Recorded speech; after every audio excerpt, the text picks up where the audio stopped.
So guys, as I mentioned before, my name is Sheldon Paul. We have Jose Navarro online with us today. So I've been working Blue Networks, guys, for since we became into existence, which is 8 years now. My role as Director of Engineering and New Business, I'm responsible for all the engineering solutions that come out of the organization. I'm also responsible for sales and the engineering team, right? My background is engineering. I've been involved in engineering for more than 12, 13 years. So we've been in the field for a while. We've seen a lot of things, and we like to share with our customers and potential customers or people that are just willing to learn about what we do as an organization, what makes us different. Jose, you want to just give a brief overview of yourself? Jose Navarro, I started my career back in Colombia in the year 94 with a local system integrator. Then I started to work with companies like Alcatel, Lucent, Cisco, and for the last 12 years, I've been working with Juniper. I started working with Juniper also in Colombia, and then I was moved to work with the Caribbean. So. All right, good. Thanks, Jose. Thanks for taking the time to be with us today. No, and thanks for making all these arrangements and all the work to make these kind of things, because are perfect things. Okay, thanks. No problem, guys. And just to set some context, we've been working with Juniper for more than 8 years, even before Blue Networks. And we've been working with Jose and his team for a while. And our strategies are more or less aligned. What we've done together is amazing. And we like to work with Juniper because Juniper shares some of our characteristics, especially in the sense of how they prefer simplicity over complexity as it relates to network design. All right, just to create some context. From an agenda perspective, guys, as I mentioned, it's going to be packed. We're going to look at the importance of design, what design means to us as an organization. We're going to look at some of the common issues experienced both from the vendor side and the customer side. We're going to go into an actual scenario, and we're going to go into a live engineering session where we talk about different design choices, and you get a feel as to how we work through a design and what we think are very, very, very important aspects of the design element. We look at the alternatives, and then we move into recommendations and the QA. Mm-hmm. The importance of design. And I mean, guys, just to summarize this, design to us at Blue is the most important element in our process. We literally refer to it as the design element. And that design element encompasses all the activities from the moment you start to speak to the customer to the moment you deliver that proposal to the customer. Some organizations may break it down into pre-sales, and then you have post-sales design and so on. We use a different process, primarily because we've seen all these different processes. We've seen situations where a lot of critical information is left out, and the solution that gets to the customer is often skewed or it doesn't deliver the result. So all the process as it relates to speaking to the customer, gathering the requirements, having the conversations, understanding the business, understanding what the customers want, going back to the engineering team, putting the most appropriate solution on the table for purchase, that to us is the design element. And it is at this point you can either make or break what gets to the customer. So we focus heavily on this element because we firmly believe that once you get this element of the process correct, you seriously maximizes your chances of delivering the most appropriate and functional solution for the organization. Jose, I mean, what does design mean to you? Having worked in Juniper and a lot of these other providers across the Caribbean and rest of the world, how important is design for you? Man, design is everything, really. Yeah, is your credibility. I mean, the people believe in you if you start doing a good design since you start a project. Yeah, it's something that makes all the things that you're going to deploy easy to deploy. Yeah, and it is the basic of all that we have to work on. Yeah, agreed. And I just want to address an important point on this slide, what we call the elephant in the room. Network design should focus on requirements first and cost after. Let me clarify that. We are aware that every customer has or may have cost constraints. We work with that. We are very aware of that. What we tend to want to work with our customers to understand is that though cost is a constraint, we prefer not to use cost as the determining factor or major requirement for the design of a solution. And we're saying that simply because we've seen cost being taken as so critical that the entire design process is skewed because the focus is on cost. And when the focus is on cost rather than on the actual requirements for the solution or to deliver what the customer wants, you find that the end result a lot of the times does not meet what the customer is asking for. So respectfully, we are saying we listen to costs, we understand the constraint, but we factor the requirements in as more critical. Then we come back and work with the customer to look at cost options. I know it's flipping the approach, but that we've been using that for many years and we've been successful with that for many years. So that's where we stand with respect to putting cost first, cost versus requirements. Jose, you have any comment on that? Man, cost is something that the business guy has to work on. I mean, but from my point of view, from a more like an engineer point of view, yeah, Mm-hmm. I can't focus on cost. Yeah, I have to focus on a good design. Then the cost is something that somebody has to fix. Yeah, at the end there are some business guys that have to fix the cost.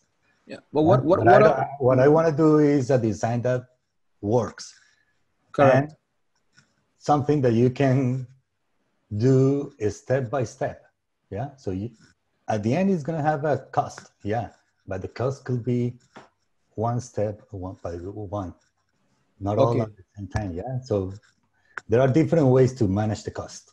Yeah? All right. And as we see, as we're moving forward, guys, the approach itself still brings to the forefront the actual solution. And cost is addressed, but just not upfront.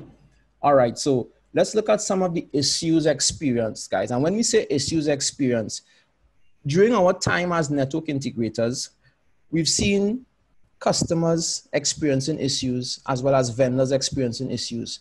These issues that we're going to talk about here can all present the situation where the solution presented to the customer is not the right fit. From a customer perspective, we see common customer issues like the solution does not fit. They have continuous issues with performance, failing devices. They quickly outgrow the solution. And bear in mind, guys, these are some issues we pick up with customers even after they have just been proposed and implemented a new solution. So you have a customer solution recently implemented 6 months, 7 months down the road, and they still have failing devices. They still have some of the issues that they would have experienced before. On the vendor side, and with respect to be respectful to some of the vendors on the call, because we have other manufacturers on the call, we have customers on the call, we have students on the call, we have business owners on the call, right?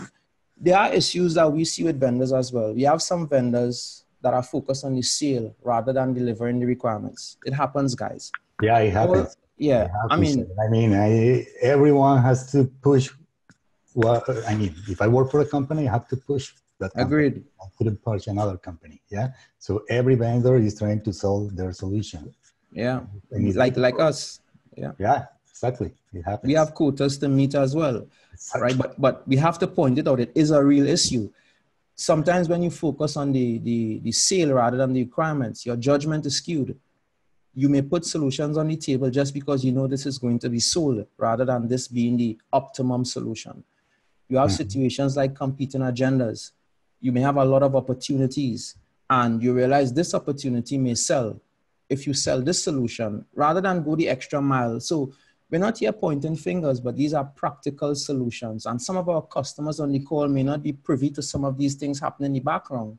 But sometimes we have to dig deep and ask ourselves, why wasn't this delivered right the first time? You have situations where the people that are designing solutions lack the relevant experience. And sometimes it's just a matter of having experience in a particular area that will make the difference between a solution that is optimum and a solution that could just work. right? So we are going to go into a customer scenario, guys. And the scenario we're going to paint is a manufacturing company that has 3 branches. The company supports 300 users across the 3 branches. And the users are distributed 250 in the headquarters, 30 in branch 1, and 20 in branch 2. The company has been operating inefficiently for a number of years. And these are the issues that they have been experiencing. And these are the issues, guys, that we, in speaking to our customer, these are the issues we picked up. So these are all in the customer's words. Slow network performance, especially at the head office, poor Wi-Fi coverage. That's what they told you in the last meeting. Yeah, that's what they told me. So, just to be fair, guys, when a customer sits and speaks with us, we take exactly what they say, but we also understand that we have to go back and refine these requirements and bring back actionable requirements to the engineering team and by extension, the customer. So these requirements you're seeing here, like there's no way for senior managers and sales team to work away from the office. That's an actual requirement. But that will translate into another engineering requirement, which we'll see as we move forward. The head office has IP phones that were delivered with the PBX. These phones continuously reboot from time to time. What are the situations that can present itself to cause phones to reboot from time to time? As a network integrator and someone that's specializing in design, we have to sit and listen to these things and start to put our engineering hats on. Again, the customer went on to be very, very, very real with us. The management would like the network upgraded and the issues resolved. Number 1. There's a new focus on efficiency and overall reduction in operational costs. This customer is very clear, right? They want to reduce the operational costs. The executives welcome the upgraded platform and its ability to support the organization drive for increased revenue and new business. So they're letting you know that they are not staying stagnant. They are going to push forward for new business, right? They are very conscious about budget and are making it known. Wait for this, guys. They are making it known that they would like a solution and cost is their focus. So we've just spoken to you, Jose, you shake your head. Yeah, normal. I mean, it's always something that they put on the table. Yeah, it's not something that sometimes happen. No, it always happens. No, it's real. It's real, guys. It's real. Nobody have budget, man. Nobody have budget for, and sometimes people don't realize what the network is until it fails. Yeah, and the thing is, Jose, let me ask this question though. So having gotten that line from the customer, cost is their focus. How would that, or would it change your approach to designing the solution? No, it's not going to change my approach. It's not going to change your approach. Yeah, it's not going to change my approach. I mean, I know it's always going to be a fact. It's always going to be a present. There's always going to be another more cheaper solution than the one that I can offer. Yeah. And probably there's always going to be a higher price solution than the one that I will offer. Yeah. But it's always part of the equation. Yeah. Cost. Right. Cost is always part of the equation. Yeah. Yeah. But we have to drive it. And we have to know how to get the best solution and make it work in a way that the cost is manageable. Agreed. Yeah. Just to add to what you're saying, Jose, our focus, after seeing that line, our focus will not change. We will still design based on requirements, and after we will sit with the customer to look at the options for cost. So just to be clear, guys, the process for us, though flexible, we never put cost in front. As an engineering company, that skews the result, right? It can influence the result drastically when brought to the front line. So moving forward, for the guys that have just joined, good morning. We're into slide number 14 of 31. So we're pushing forward.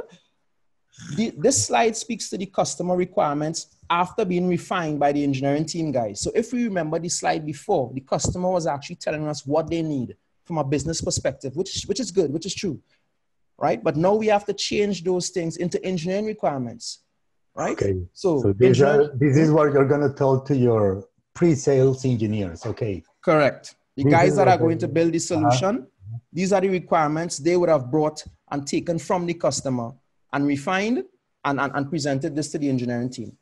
Okay. All right. So securely interconnect all branches, supports enterprise Wi-Fi at each location. So understand the language change now, guys. I know we have some engineers on the call. You guys would appreciate the translation from business requirements into engineering requirements, still keeping the focus of what is the end result to the customer. Allows the company to utilize the existing IP PBX at the main site, support for IP phones at all sites, support sharing of data and servers in the data center, and the list goes on and on. I want you to look at these 7 requirements, guys. As we move forward in the slides that follow, these 7 requirements are going to be key. This is where we get into the actual design considerations and how, as an organization, we operate differently to ensure that we deliver the solution, the right solution the first time. So at this juncture now, we ask ourselves, what design approach can we adopt? The customer asks us to focus on cost. We could move in that direction. We could design a solution focused on cost. Or we can move in the vein that we are custom moving in, guys. Design a solution focused on satisfying requirement, and let's negotiate cost with the customer. I know we have some account managers on the line. They will understand what we mean when we talk about negotiating costs with the customer. Let's put the right solution in front of the customer, guys. All right, so we're on slide 17. We're actually going to go into the live design session. So we have 32 people online, and this is still building, guys. So Jose, this is where we get to work. Okay. So we just spoke about the 7 requirements that okay, were so you're gonna refined. put all the requirements on one side of the slide, and in the other, we're going to look at the considerations. The different options considered. Yes. Okay. And just to be clear, I know you're going to challenge me somewhere, Jose, but that's healthy conversation. So first requirement, securely interconnect all branches. What are we speaking about there? We're speaking about creating a WAN. If you remember, the sites were all separate sites. No sites were interconnected. But in creating a wide area network, there are some considerations that we have to look at. Bear in mind, Jose, the customer may have no idea what we are talking about. So these terms that are coming up here, customers, they rely on us to be the experts. Mm-hmm. And I mean, that's fine. That's fine. Mm-hmm. So what we are saying here, guys, is that whenever you're charged with the responsibility of designing a network solution, you have to bring more to the table. You have to bring the knowledge and the experience and the expertise to the table. And these are not all the considerations that you'll have to go through, but these are some. These are some. So these are some. So what we're trying to stress on here, guys, is that you have to force the thinking. You have to dig deep, and the process has to be fully engaged. So from a WAN perspective, Jose, I mean, you've seen some of these questions before. Do we go site-to-site encryption? I mean, does this customer require encryption from branch to branch? Is the WAN going to be a managed or a fully customer-owned solution? I know we have some providers on the line. They will understand what we're talking about. They sell managed services, or the customer can actually have a different option for the WAN itself. Are you going layer 2 or layer 3 WAN? Meaning, are you going to do the routing on the WAN yourself, or is the provider just going to provide a layer 2 environment for you, and you actually put the necessary configuration? There are many decisions. And now you have all these SD-WAN, man. Correct. It is something that is disrupting all the minds of the people. Yeah, that nobody really get what is SD-WAN really, and all the vendors are trying to send their own version of the SD-WAN. Yeah. So man, it's gonna be difficult for a customer to know all this, Sheldon. So up to which level do you think you can go to the customer and show them so many options, or just try to figure it out what are the options that customer really need? Valid question, Jose. So first of all, we have to feel out our customer. To be very fair to some of the customers out there, some of the customers have a lot of knowledge of the existing as well as technology coming down the pipeline. So my answer there would be that we have to feel our customer. We have to know what our customer's knowledge base is, so we know how to engage them. If we have a customer that isn't so in tune with the technology, that's fine. I mean, we try to work with our customers very closely. We are very engaged company. So we would understand where your mindset is, focus on what you want to achieve. And if I realize that, okay, after speaking to you, you have no constraint for site-to-site encryption, you know, it may be something we may suggest, but that may be something we might want to reduce when we sit down to talk about some of the things that you can do to reduce cost. Okay. Right? So you take the requirements as given to you, we refine them, and then we sit as an engineering team and look at these options. The second point is support enterprise Wi-Fi. Now, that's a big term. Enterprise Wi-Fi is not walking into an electronic store and picking up a wireless device. Enterprise Wi-Fi is actually, as the name states, enterprise level or enterprise grade, reliable Wi-Fi. Reliable Wi-Fi, yeah. Now the Wi-Fi, I mean, the Wi-Fi now is becoming so important in all the enterprise. Yeah. The Wi-Fi now also includes all these location services, yeah, with this technology. I mean, now the Wi-Fi includes all these, I mean, this kind of solutions in which the customer is the focus of the solution, yeah? It's not even the Wi-Fi network. It's now how many customers I have on my Wi-Fi, how many of these customers doesn't have a good service. Are they happy or are they not? Because now this is what the new Wi-Fi platforms are trying to get into. Huh? So agreed. In this space, we also have more and more options. Huh? Yeah. I mean, generally, when you talk about Wi-Fi to a customer, they just in their head, they just think about connectivity. But there are a lot of factors that go into connectivity. What applications are you running? Voice is heavier than data. But now almost every web page that you load has some sort of voice element in it, right? There's the 2.4 gigahertz frequency and there's the 5 gigahertz frequency. There were times when we would have only designed for the 2.4 gigahertz frequency, but now it's very prudent to design for the 5 gigahertz frequency. So there are a lot of factors, guys. We need to bring those factors to the table and educate our customers to make that right decision. Requirements 3 and 4 allows the customer to utilize the existing IP PBX at the main site to call across branches. So this customer wants to be able to pick up a phone and call across to our next branch.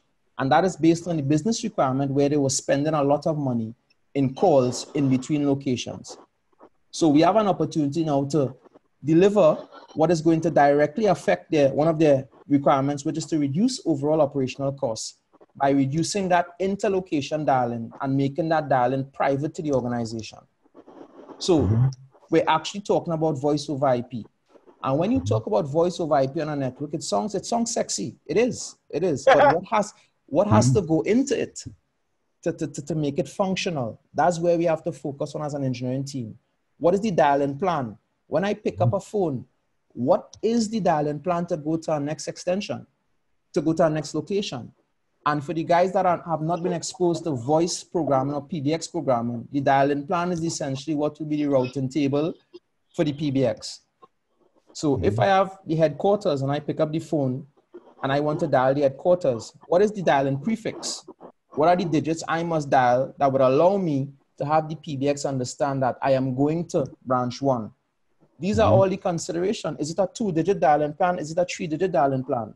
Those things need to be figured out at the design phase, right? I've worked in organizations where dial-in plans were not considered and the organization expanded so much that the dial-in plan had to be changed from 3 digits to 4 digits to 5 digits because of the amount of organizations and the departments.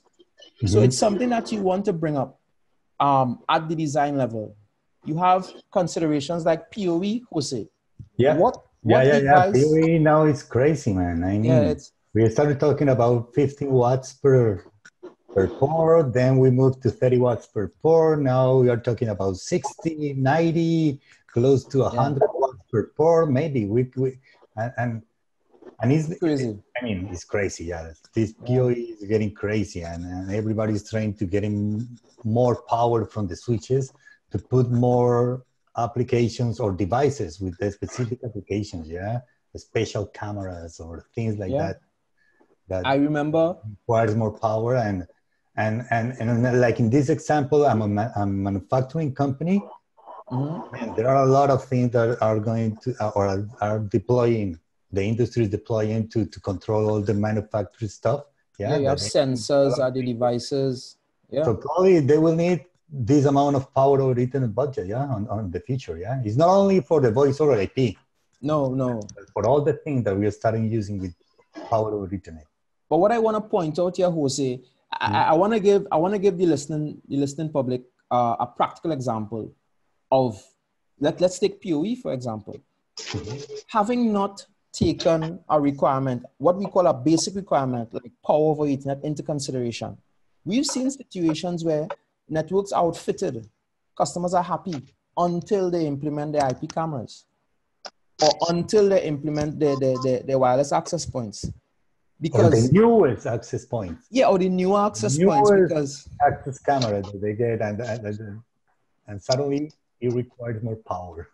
Yeah, devices rebooting, customers dropping off, clients dropping off. It could be as simple as you not having sat down and considered the overall budget for the power that's going to be required per port. And that's a real example, guys. We need to get deep. We need to fully understand, what are the devices that are going to be plugged into this network? What are the requirements for power? Or that is a real example. Calls that get dropped. Man. Yeah, calls that get dropped. But the calls get dropped between the different branch offices. Sometimes because the QoS is not properly done. Yeah. As you mentioned, QoS, Jose. I mean, I know we've had experiences, but can you share briefly your experience with one of your implementations or one of your customers, and quality of service itself was neglected from a design perspective? I mean, how was the end result? Oh man, that happens with one of my customers. They were developing an amazing application for an IPTV solution, and their focus was more on the application, which they in fact developed so great. But the network at the beginning doesn't mean too much for them, so they started with a plain layer 2 switching network. And then when they realized that the thing was working so well and they were getting more customers, they figured out that the layer 2 switching environment wasn't good, because an issue that happens on each one of the ports could affect all the layer 2 domain. Yeah, so things happen with that thing. When they had the most customers, the most traffic, there was an ARP failure in one of the cards, and that thing broke everything. Yeah, an app failure. They started to focus on the network, and they say, oh, man, we have to start building a network that be able to carry all the traffic that we are now managing with this new application. Yeah. And it's very real. And it happens. At the beginning, they were more focused on developing an application. So they didn't take care too much of the network. At the end, they saw that, man, the network really matters to make that things work. The network is the conduit through which everything in the organization passes. And if we respect that. Is working fine, then everybody has to do the work. Yeah. All right, guys. So let's push forward. I have requirement 5, where the organization is asking for support for sharing of data and servers in the data center, which is located in the head office. It's a basic requirement, guys. So basic that it is often neglected. What does this translate into? We have the green button above suggests something called a shared services model.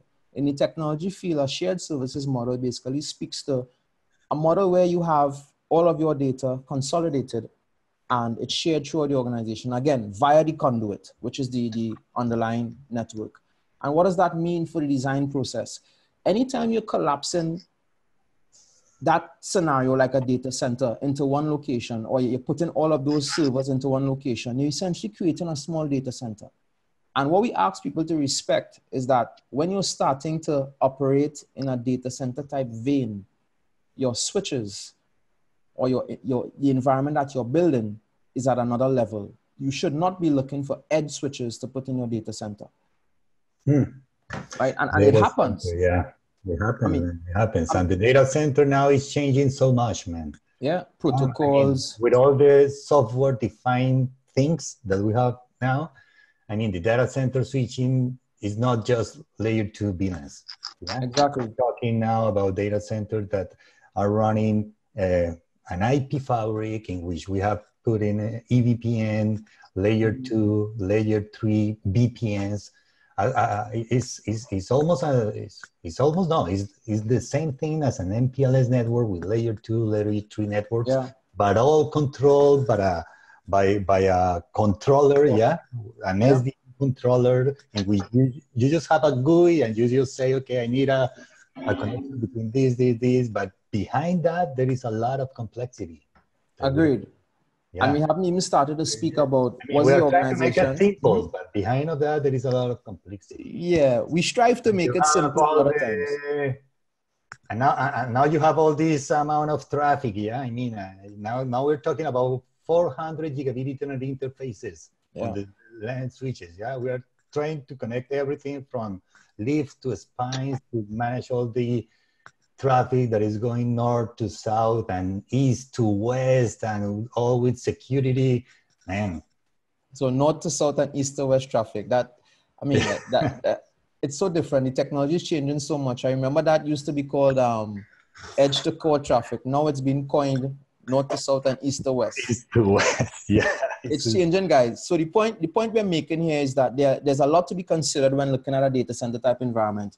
You know, now data centers are being fronted with firewalls because the security postures of organizations are now changing. Traditionally, the security posture of an organization was such that the focus was on preventing stuff from entering the perimeter.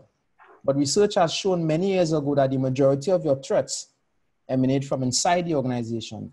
So that changes the way that network designers and companies should look at the organizational design for internal networks. So you have, in data centers, you have them being fronted with firewalls. And a user logging onto a network essentially logs on with 0 privileges. And it's only until the organization understands what your privileges are, then those things are actually, the rules are written on the firewall to allow you to access the data center. So the posture of organizations are changing, and now you have to look at internal firewall design. You know, what is the throughput of this firewall? Can this firewall sustain the amount of data that's flowing east to west or north to south, as opposed to traditionally perimeter? And you have situations where you might have to decide, again, do I use one firewall and combine perimeter and internal? Those are options as well. So there are many things to consider to make these things work. Or do I start using virtualized firewalls? Yeah, correct. Which is the new option, and we can handle, I mean, there are ways to handle a lot of traffic on virtualized firewalls, You can handle, for sure, more than 10 gigabytes of traffic in one virtualized firewall, but then you need more NIC cards also. And then you need servers that can handle that throughput, So it's becoming interesting. I'm being prompted, Jose. I have my guys watching me and telling me I'm taking too long on this slide, but that's all right. I will take the hit for that. That's okay. It's a lot to share. So requirement 6, remove the internet links at the branches and consolidate internet access. All right. That again allows the organization to hit that requirement of reducing operational cost. They can use one internet link at the main site and get rid of all the internet links at the branch sites and create what is called a centralized internet strategy. But then, like the shared services model, this pushes you into considerations like, okay, how do I size my perimeter firewall? Now everybody's coming through this firewall. What licenses do I put on this firewall? What unified threat management licenses, antivirus, anti-spam, what do I put? What is my design for intrusion protection or intrusion detection? All of these considerations have to be taken to put the optimum solution forward, guys. It's a lot to take in, I know, but we do this on a daily basis. Support for remote access, straightforward. I need my clients to be able to work from home. That line between going home and not working, that line has been blurred many years ago. And organizations know that. So they provide the facility for people to work from home. But that has a direct requirement for where are these users going to terminate? How many users are going to terminate? Jose, I mean, we speak What about... kind of application are they going to use when they are outside of the office? Yeah, are they going to use all web-based applications? So SSL is a perfect solution for them. A simple SSL solution is perfect for them, or they're going to need access to some specific applications for their manufacturing thing, in which there is no other way than IPsec to handle that. Huh? Agreed. On the LAN side as well, guys. So we spoke about all the, all the other situations or high-level topics around the requirements. But at the end of the day, this has to be transmitted on an internet network. What are the requirements? Right? We have 3 branches. We have to look at requirements differently for 3 branches. We have 250, then we have the rest spread across 2 branches. How many users? What is the Ethernet switching design? What is my VLAN design? What sort of applications am I going to use in the environment? Sometimes that actually presents situations that influence your VLAN designs. What is my layer 3 segmentation design? It has to be in line with the layer 2 segmentation. My wireless access points. Where are these wireless access points? What are they going to serve? What subnets are they going to support? And mind you guys, wireless access has a direct line into the VLAN strategy as well, because wireless is not switched Ethernet. Wireless is still broadcast sensitive, and it's industry best practice to place wireless in separate layer 2 segments. Again, what is my camera strategy? How many cameras do I need? Well, we spoke about the PoE requirement before. So guys, it's a lot. And not to mention that this network is fully converged, because the customer expects to be able to pick up their IP phone and make a call as they are accustomed to right now in their main site. So Sheldon, you as an engineer have to figure it out. Man, this is too much information to share with the customer. Huh? Agreed. How much you want to share, how much you want to keep, how much you want to say, okay, in this one, I just go with these 2 options, but in this one, I have all this. Huh? Okay, let me answer that carefully, Jose. And I say carefully because, again, we have to know who the customer is. There are some customers that don't care about what we're speaking about here. And some of them may be on the call right now. So what I expect them to take away from it is that, guys, this has to be done. Whether you are concerned or not, we have to do it as an engineering team because we have your best interests at heart, right? Okay. Based on how, if I'm talking to you, Jose, and I realize you are not concerned about a lot of this, then I wouldn't bother you with a lot of this. But when we are presenting the solution for you, we'll summarize it in such a way that you understand, because it's key for us that you understand what you're paying for. So perfect. We have to answer, again, just to make sure I answer your question, we have to understand who we're dealing with. And according to the knowledge base of that customer, we present accordingly. We always work to present transparently to the customer, hiding nothing. But again, we can't bombard them with information they will not use. Exactly. Right? So from it's part of our work, man. We can't get away from it, Jose. Because we have to be like learning a lot of different technologies. We have to be aware of the different solutions from different vendors. Even in my case, I work for a vendor, but I have to be aware of the other vendor solutions because it's part of the thing that I have to know. Yeah. But we have also to keep in mind that we have to show the best of our solutions to all. Correct. Not all the different options because they're going to become crazy.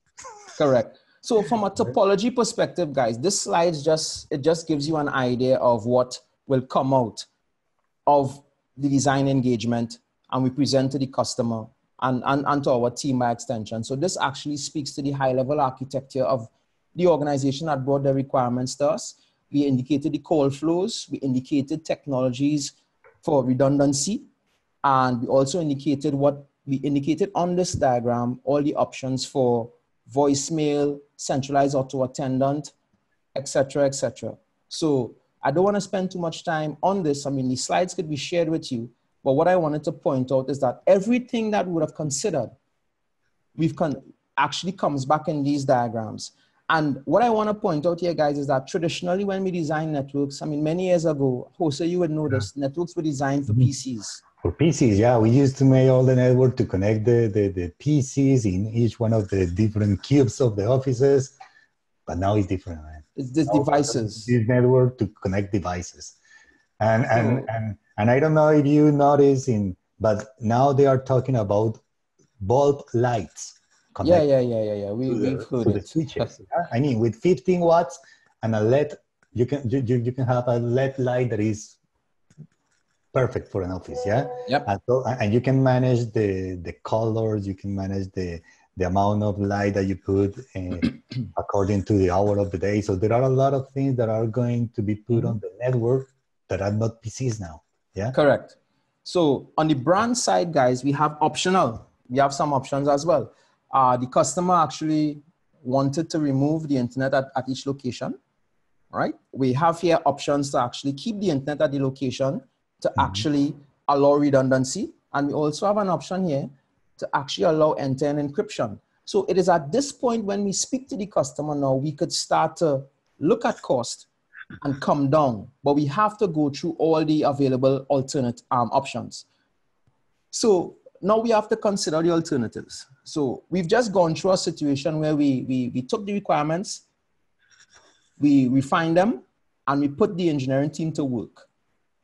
At the end of the day, we could have taken this approach where we focused on cost, we focused on a particular vendor, or we could have designed based on unlimited knowledge. And that would not have brought anything fruitful to the organization. It would have brought a skewed solution that is not focused on the requirements, one that may have supported the organization, but in the short term, right? Or increased company spend.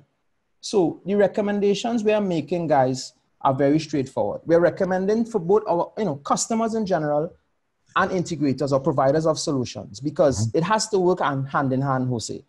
So for our customers, we are asking that they respect the design element. And I say that respectfully.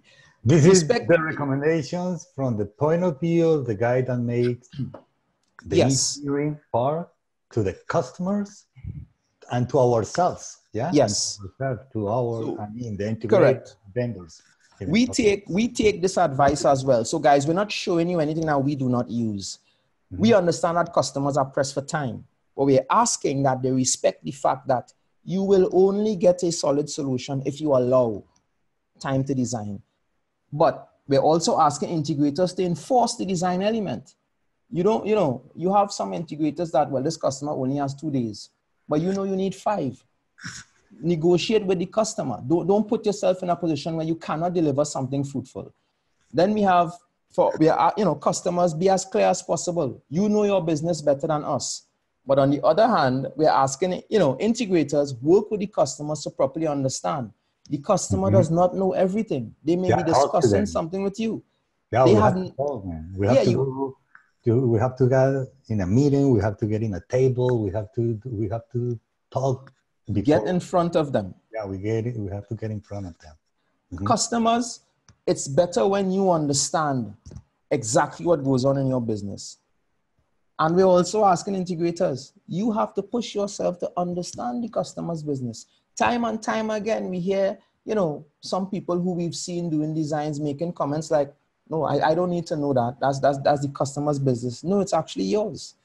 If you are designing a solution for them, you have to get involved, guys. It's either you're fully engaged or you're not. So be clear and upfront with the cost as a factor. And on the integrator side, use cost as a factor, not as the basis, which is the underlying content that we're trying to push. Push the vendors to bring value. But at the end of the day, integrators should take a genuine interest in solving the customer's problems, guys. If you're not interested, it does not work. If it's just about a sale, it does not work. Be clear on your expectations, customers, and integrators set proper expectations. That's our advice after this content. So Jose, we're behind by 3 minutes. I will take the hit for that. So now we go into our question and answer segment, guys. I have 11 messages in chat. So, all right. So guys, I'm going to do this carefully. I'm going to ask that you stay on mute. But I'm going to unmute everybody, right? So that they can respond if necessary. So let me just get some of these questions here. Jose, it's a lot. Thanks for the engagement, guys. Okay, so I have Michael Williams. Looking at the client's requirements and design consideration, the entire network can be segmented into two parts. A, an interconnection, and B, external connection. Security is most high cost factor, which will be, which will be incorporated with the equipment that you implement, which is very, very true, Michael. So security is always a factor when we design networks. Sometimes it may be an expensive factor, but as I mentioned before, we address cost after. And you're very correct. Security can also be a function of the devices that you implement. So that's very correct. Once the interconnection is mapped as secured, encrypted for functionality, then map the external interconnection. Okay, so Michael, you went into actual design considerations here, which is great. So Michael went into suggesting alternatives, which is great. This is what we want the people on the webinar to open their eyes to. It's not just about taking a solution out of a box, right? Gerald Cristo, you mentioned monitoring fire panels. All of these things are part of the environment that you have to consider. If the customer is requesting that you monitor fire panels, get it done, guys. Let's get it done. Ensure that the network that they're paying for can do it. Factor it in. So you're 100% correct. Okay. Yeah, people sending job applications here, Jose. That's good. Yeah, that's good. I just can't answer that yet. I will respond. Nathan Lee John is online. Thanks for joining, Nathan Lee. I could not agree more with that approach. Thank you very much for the support. Mm-hmm. Dwight Nelson, you mentioned that you've experienced these exact scenarios. I have people sending kudos, guys, loud and clear, loud and clear. Okay. I actually have not much questions, just more agreements to what we're saying. Yeah, which is good also, huh? Which is good, guys. We appreciate the feedback. We appreciate the feedback, guys. I mean, it's 11:50. We still have 10 minutes. Any other questions, guys? Anybody wants to jump in to say something? Let me just unmute. So I've unmuted everybody. If you're not going to speak, I really would prefer that you mute yourself. But I mean, while we have the time, we could probably look at some stuff live.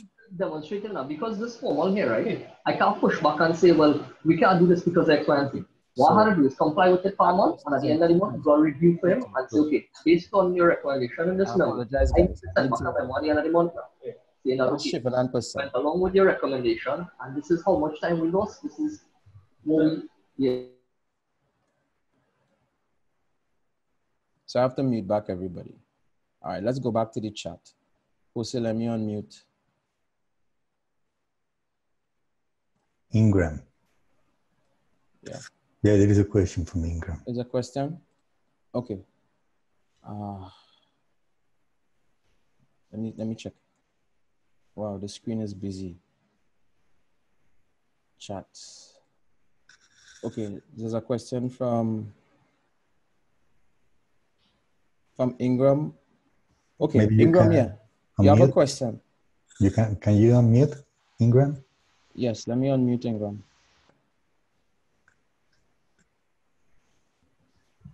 Ingram, you have a question.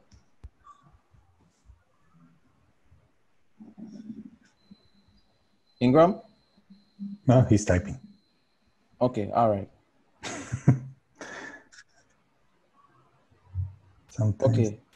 Dwight, again, let me read your response while Ingram is typing. Sheldon, I found in my experience that sometimes the persons entrusted to the IT function may not be applying a strategic approach to any of their network implementations. You're preaching to the converted, right? We've seen that a lot. And to be very frank, whenever we see that in an organization, we can approach it two ways.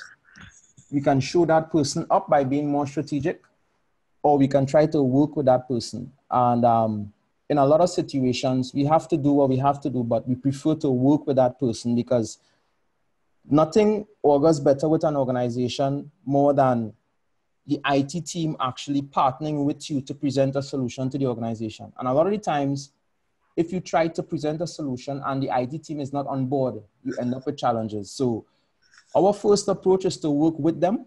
At the end of the day, sometimes if we cannot work with them, we have to present what we think based on our experience and training is the best option. So I do agree with what you're saying. Paul Ellis, can you speak to the aggregated internet versus branch distributed? Let me start. Jose, you could probably chime in. So Paul, the centralized internet or aggregated internet strategy, if this is what I think you're coming from, in this case, the manufacturer had internet links at all locations, which will function, right? But at the end of the day, you're paying for 3 internet links. And a lot of the times customers, when they want to reduce their operational costs, they tend to look for situations like where they can consolidate. And it not only allows you to maximize on one link in one place and reduce the operational cost, but it allows you greater control. Yeah, security. And greater security. I mean, it's easy to manage the security in just 1 point and in 3 points. It could be done, but it's easy sometimes to do. But I know Paul, I've worked with Paul before, and I think I know where his head is. So Paul, you may also be thinking about putting all your eggs in one basket, distributors as opposed to centralized. And that is a valid concern as well. If I know you think. So in a situation like that, you have to consider the implications or the potential risk of going consolidated or centralized internet as opposed to distributed. In this situation, and one of my engineers actually did the design, this is Priya. In this situation, she recommended, though you went centralized internet, in this case, centralize your browsing. All the users would have browsed through one location, right? You also have a situation where you can utilize some of those internet links to mitigate risk on the WAN side using technologies like SD-WAN. So there are a lot of flavors you can use, and we can always take this offline, Paul, but thank you for considering the options. This is exactly what we wanted to bring to the forefront. Yep. I have a question from Michael. What are your takes on 5G implementation in regards to the effects on water molecules? Well, man, this Michael, is scientific. It's been a long time. I had to say this on a webinar, but I cannot. I don't know if that was I cannot answer the question. No, he's telling me don't say, but I really cannot. I wish I could, but it's the effect on water molecules thing. I can't. Okay, Levi Marshall, fully understand why you'll use the requirements first, but what do you do if you realize that one of the basic requirements go over their budget? Very, very good question, Levi. After trying to negotiate a price and fail, do you simply state the job cannot be done? No. And thanks for the question, Levi. Let me clear that up. And Jose, let me just make sure you understand as well. So you're asking Levi, if we are at a point where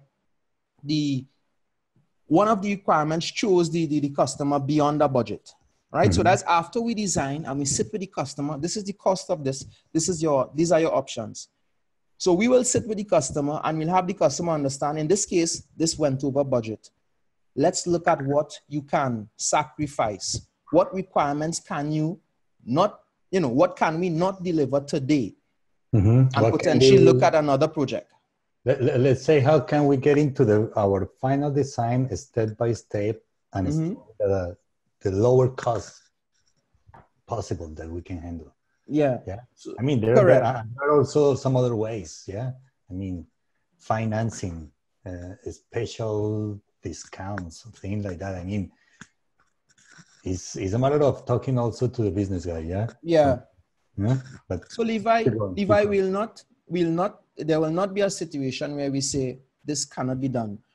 We will then go back to the requirements and let's say that requirement you're talking about is security. They want end-to-end encryption and we have to place firewalls at each locations. But that carries the solution over the budget. Then we go to the customer, Levi. Mr. Customer, this is what will deliver your requirements. This is as far as we're seeing after what we've checked and put on the table. This is the best option. But based on your budget, the routers required to encrypt the locations carry you over budget. Our next question will be, is an end-to-end or site-to-site encryption a requirement that you have to satisfy now? Or could you focus on just connecting the sites, creating your network, and focusing on end-to-end encryption at another time? You don't walk away from the customer. This customer genuinely wants help, but they cannot afford. So then we work with you to understand what can you afford. And many times the customer is able to say, well, okay, Sheldon, okay, guys, we'll do this next year. It's a requirement, but we wouldn't do it in this budget. We'll do it at another time. So you open that conversation. When you turn your back on the customer, that's not good business. There are sometimes we have to respectfully decline situations, but that's in cases where some customers really do not understand the implications of what they want to put on the table. But in a case like this, where cost is the concern, we work with the customer. That's you know, when you talk to people, it's, you know, it gets a lot easier. Okay, Ingram Lukai. This is an odd question. He is saying, how long does an engineer responsible for an installation, is there a warranty period for the work done? What's an average warranty period? Okay, fair question. Warranty can come in different forms. I usually, when I work in a design of a network, I usually think that I am making the design for the next 5 to 10 years. Mm-hmm. Yeah, that's how I try to make it. Yeah, sometimes it's less, but let me tell you something. Sometimes it's more. I mean, I've been working on networks that has more than 10 years, and it's still on production. I mean, devices on network, on part of the networks. Yeah, but usually, from my point of view, I mean, it's not that you have to be responsible for it, but you have to work in a design that has to work at least between 5 to 10 years. Correct. And Levi, just to, again, to answer, go ahead, Jose. No, go. Yeah, just to answer a question about warranty. Warranty depends on, Ingram, sorry. Warranty depends on what you're deploying. For instance, if it's structured cabling itself comes with a separate warranty. You have structured cabling solutions that have 10, 15, 25 years. That in itself is separate. One thing, usually you want one solution to the customer, but you want the customer engaged in a year-by-year support contract, which is, in a way, a kind of warranty. So if you want to keep doing business with the customer and getting this year-by-year support contract, man, your design has to be forever. Huh? I mean, guys, and it's getting, yeah. Well, what I wanted to just, let me get back to the webinar. Where am I? For everybody that took part on the webinar, we're actually willing to provide to you free 1-hour network consultation for the next 30 days.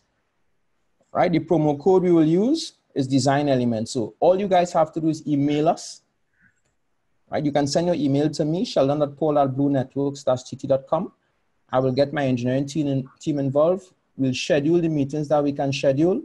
And let's sit down and talk and understand more about your networks. Let's understand your pain points. And let's see how we can work together to help you move forward. It's free. It's just a consultation. Of course, we hope you take it further than that. But at the end of the day, let's meet. Let's meet, guys. I want to thank everyone for their involvement. Thank you for the support. I mean, some people would have left already, but we had almost 40 people on the webinar. That's excellent, guys. We're looking forward. Thank you, Sheldon, for taking the time and make all these with your team. And I know it wasn't only you; it was you and your team. Yes, my entire team is on. And thank you for making it work. Okay. Yes, thank you for not being on a plane this morning, Jose, and and you're able to actually spend some time with us. We really appreciate that. And thanks to the Juniper team for helping with the content as well. And we continue to work with you guys and appreciate the support. Thank you for our customers, our potential customers. We love you guys. This was the design element, and we are Blue Networks. Thanks for joining, guys. Okay. Bye.